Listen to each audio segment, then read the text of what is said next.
Merci, Monsieur le Président.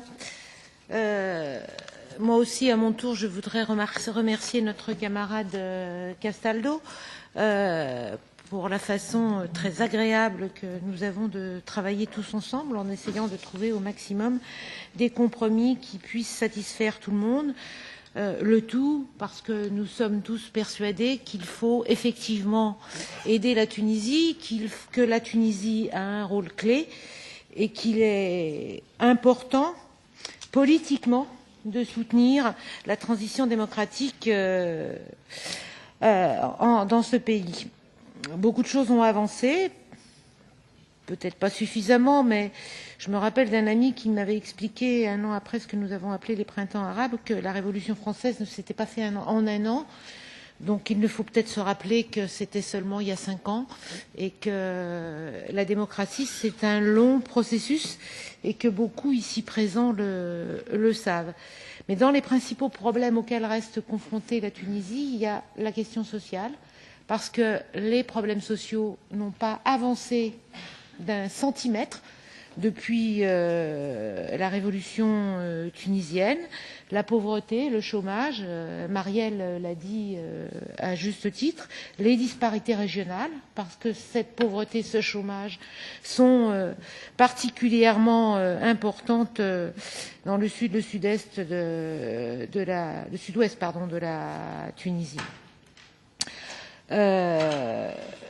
Donc, dans le cadre et je vais également rebondir sur ce que vient de dire Marielle de Sarnez, dans le cadre des aides de l'Union européenne, il est important que ce partenariat aille dans le bon sens du point de vue économique et social et que l'Union européenne ne privilégie pas un certain nombre d'intérêts au détriment des intérêts de la Tunisie, parce que je crois que ça nous reviendrait comme un boomerang au final, et que c'est en train de faire suffisamment, cette question sociale non traitée est en train de faire suffisamment de dégâts actuellement en Tunisie.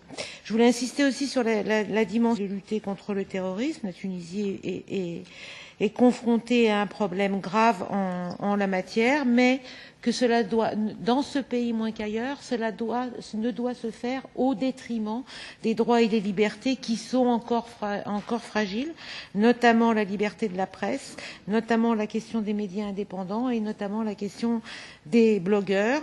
Je crois que nous n'avons pas assez insisté sur le fait qu'à l'occasion de cette loi contre le terrorisme, la Tunisie a renforcé la peine de mort et que cela ne me paraît pas aller dans le bon sens. La question des migrations est importante. Je voudrais juste souligner que depuis la guerre en Libye, la Tunisie a eu à accueillir 1 million de réfugiés libyens, pas seulement des Libyens d'ailleurs, des gens qui ont été chassés par la guerre en Libye, c'est-à-dire exactement le nombre de personnes qui sont arrivées par la Méditerranée dans l'Union européenne l'année dernière. Je pense que de temps en temps, il faut arriver à mettre des parallèles. 1 million pour un petit pays de 10 millions d'habitants, 1 million pour 500 millions d'Européens.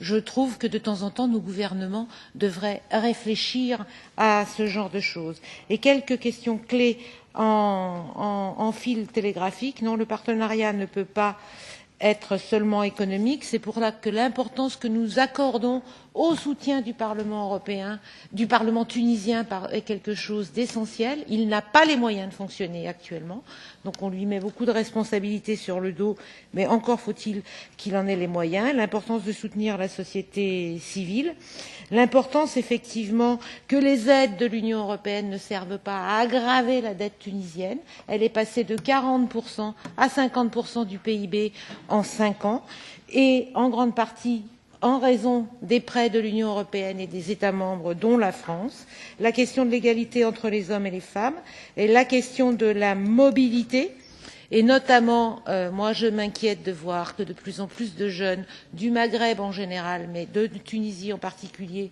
ont de plus en plus de mal à obtenir des visas pour venir faire leurs études dans l'Union européenne. Là aussi, c'est des signes que nous envoyons.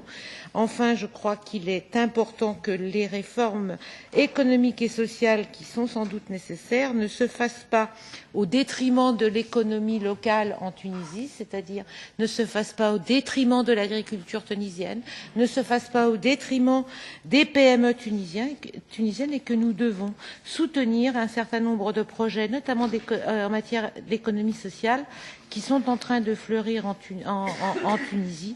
Et ça aussi, ça me paraît important. Voilà, Monsieur le Président.